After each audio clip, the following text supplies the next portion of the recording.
নমস্কাৰ আজি আমি এটা HCF ট্ৰিক শিকিম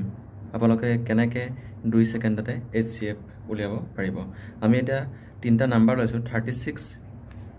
60 and 72 এই তিনটা নাম্বাৰ আমি ফটককে সহজতে কেনেকৈ আমি কম্পিটিটিভ এক্সাম বিলাকত HCF উলিয়াম তাৰ এটা ট্ৰিক্স শিকি লওঁ আহকচোন এতিয়া আমি এটো সহজতে HCF উলিয়াবলৈ হলে আমি এই নাম্বাৰ কেইটা ডিফাৰেন্সটো উলিয়াই ল'ব লাগিব এতিয়া 36 আৰু 60 ডিফাৰেন্স হৈছে 24 and 60 and 72 ডিফাৰেন্স হৈছে 12 এতিয়া ইয়াৰ এই দুটা নাম্বাৰৰ ভিতৰত হাইয়েস্ট কমন ফেক্টৰ কি আছে ইয়াত হাইয়েস্ট কমন ফেক্টৰ আছে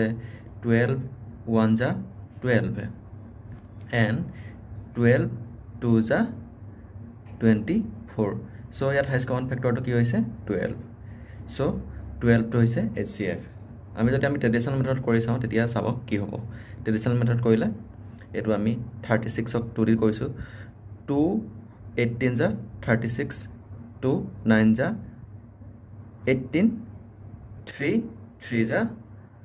9 and 60 কৰিলো আকৌ 2 দি ডিভাইড কৰিছো 2 30 যা 60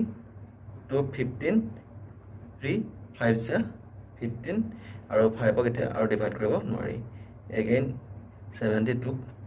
2 36 72 2 18 যা 36 2 9 যা 3 3 যা ইয়াৰ হাইয়েস্ট কমন ফেক্টৰ কি আছে 2 2 2 common 2 common 2 common 2 common 2 common 3 common 3 common 3 common আৰু এতিয়া ইয়াৰ হাইয়েস্ট কমন ফেক্টৰ এটা ওলালে 2 into 2 into 3 গুটেই কিটা তিনটা কমন থকা এই 2 2 আৰু 3 এইটা আছে সো ইয়াৰ কি হৈছে 12 হৈছে HCF highest common factor so আমি সহজতে কৰিবলৈ হলে আমি এইটো ট্ৰিক ইউজ কৰিলে আমি 1 সেকেন্ড 2 সেকেন্ডত আমি উত্তৰটো উলিয়াব পাৰিম কম্পিটিটিভ এক্সাম বিলাকত সো আপোনালোকে এটো ইউজ কৰি চাব পাৰে এয়া আছিল আজিৰ ভিডিওটো যেন পৰা আপোনালোকে ভিডিওটো শেয়াৰ কৰি দিব যাতে সকলোৱে এই ট্ৰিক্সটো গম পায়